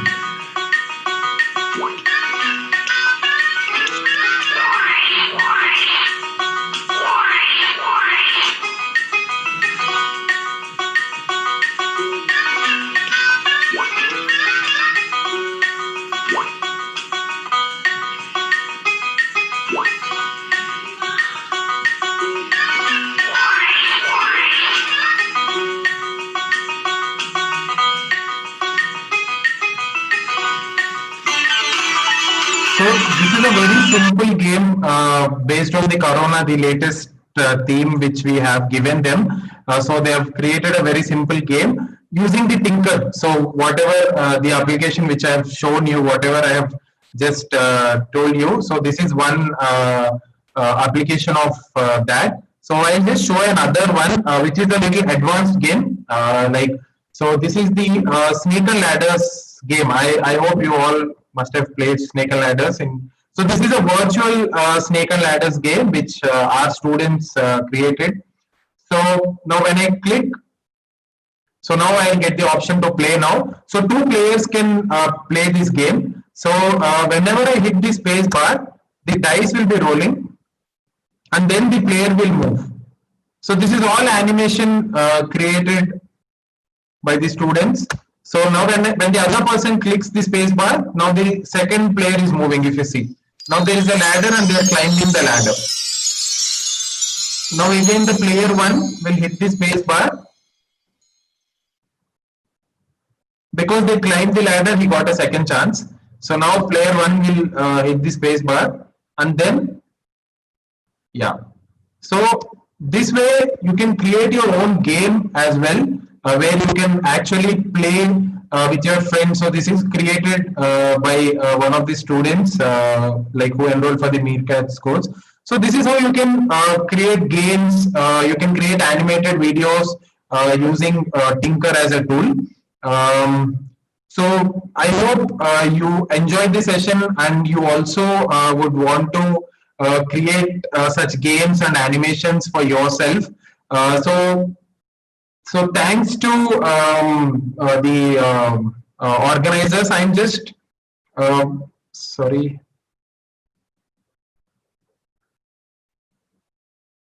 Did I share this? Yes. Yes. No, I didn't share this. Sorry, my screen is off. Oh, okay. But anyway, thank you, sir. This is my screen, sir. Okay. So I'll just share the link, ma'am, to everyone. Yes.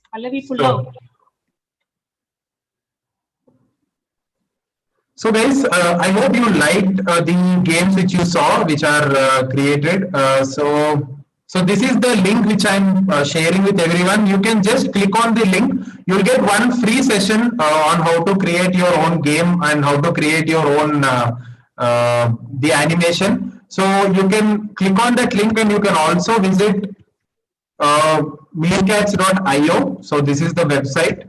So please visit this website. You can also book your free session. So yeah, hope you all enjoyed today's session. Thank you very much. Thank you so much, sir. It was so interesting. And even when you were telling, it was so easy for us to understand that, it is not very big, difficult thing. I see a lot of children who are actually typing that they seem that it is looking very difficult. I think I will request all the children to once just go ahead, visit the site and see how you're doing. And sir has also shared a link where you can attend one free session. And why don't you go ahead and attend that session and see how you can, go ahead and start telling a story using coding. Yes. Thank you so much, Mohan sir. It's been a very nice session and a very learning session. Over to you, Tasneem.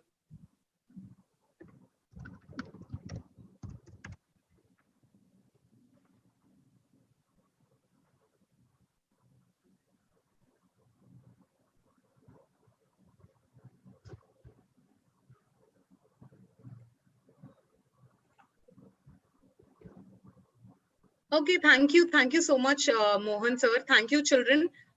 Do definitely go ahead and fill out the form for the contest, and we all will see you all tomorrow for our day 4. Thank you. Pallavi, just a few moments. Sorry, I think there was a very interesting question. We just came across a child who said that Parth Gupta, that he has already registered with tinker.com and there is option of Minecraft. So can he build Minecraft game into the app?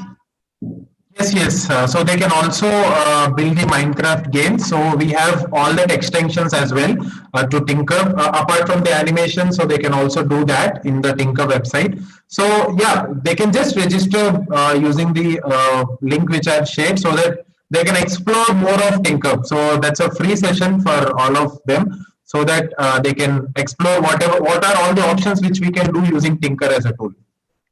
Okay. So would you like to reshare about the Meercraft or Meerkats? Sorry. Yes. Yeah, please do it. Reshare the Meerkats link. I've shared the link. Okay. Yeah, I'm just sharing the link as a link form. Just give me a moment. Yeah, okay.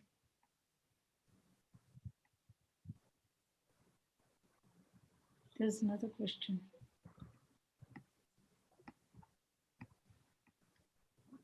So this is the Meerkats link. Like I've shared. Oh, sorry, I didn't share it to everyone. Yeah. So now I'm sharing it to everyone. So yeah. So this is the link.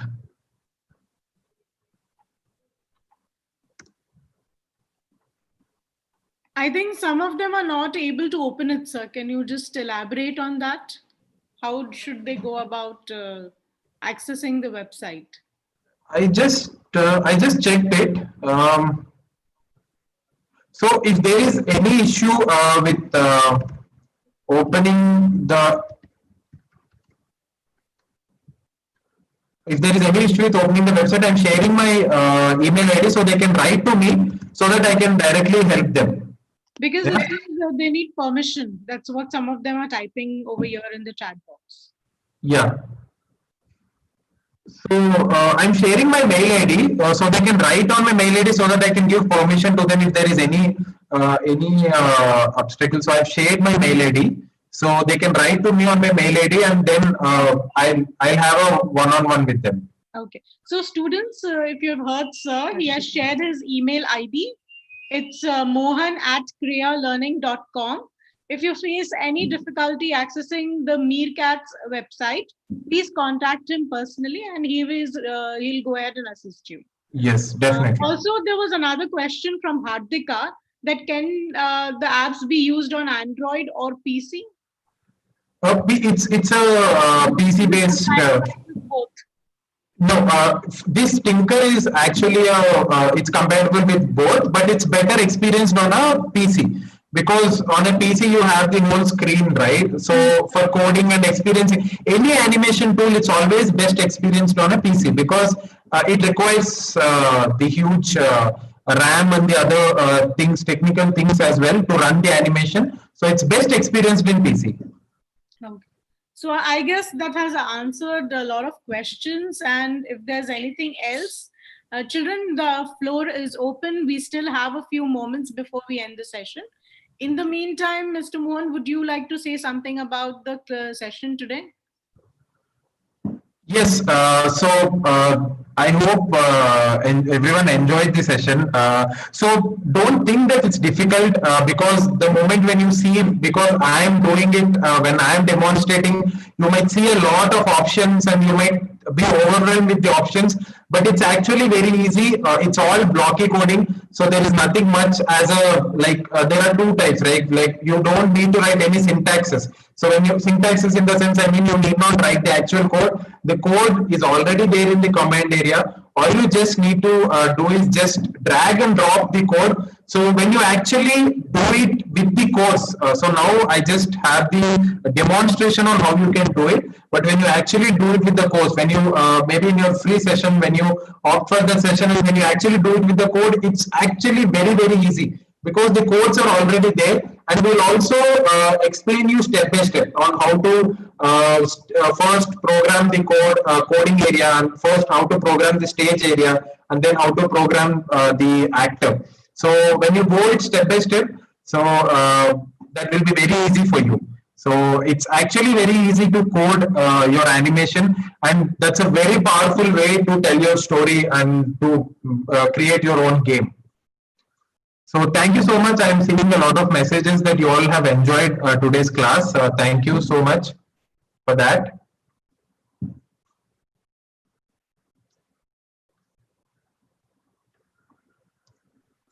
Thank you so much, sir. It's been a pleasure with us.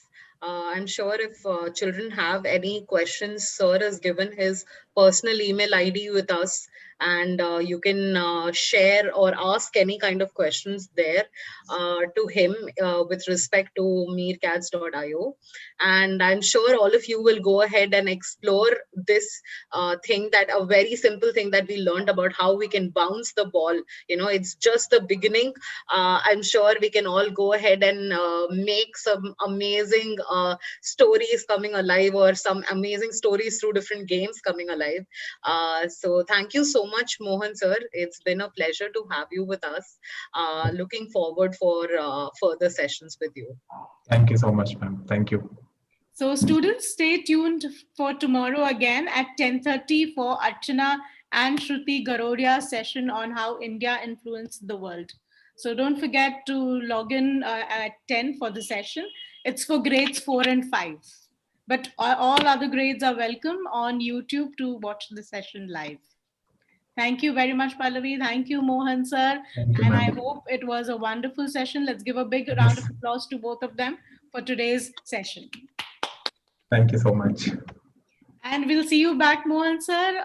Yes, ma'am. Very soon. Okay. Yes, very soon. So Thank you so we're much. signing off for today, children, and you have a good day, and see you back tomorrow. Thank you so much.